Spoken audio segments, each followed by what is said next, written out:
How many of these old drugs that exist could we think about repurposing for new uses? As Daniel mentioned earlier, I wrote a book that came out about a month ago called Chasing My Cure, describing my journey from a medical student to fighting back against my disease. And I wrote this book because I learned so much about life and about living from nearly dying 5 times and fighting back. Lessons I wish I didn't have to go through all the things I went through to learn, but lessons I want to share with the world so you guys don't have to go through the same things that I did. And I want to highlight a few of those lessons today.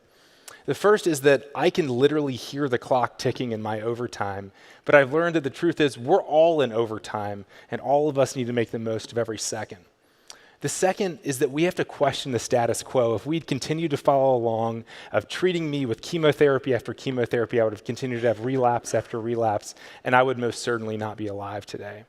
Third is for the gentleman in the room. I hope that you're never confused as a pregnant woman.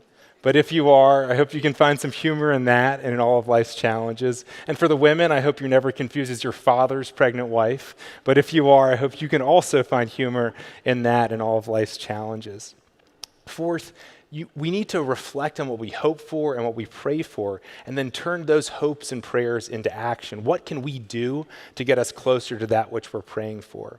Fifth, sometimes solutions can be hiding in plain sight. The drug I'm on, sirolimus, had been in my neighborhood pharmacy, CVS, that I'd walked past hundreds of times in the 3.5 years where I was in and out of the hospital. But no one had thought to try sirolimus for me. How many other drugs and solutions are hiding right in front of us in plain sight? And lastly, it takes an army. If this was me working on my own, I would have made about 1/1000% of the progress that we've been able to make, thanks to this incredible team of people from all aspects of the healthcare industry all working together.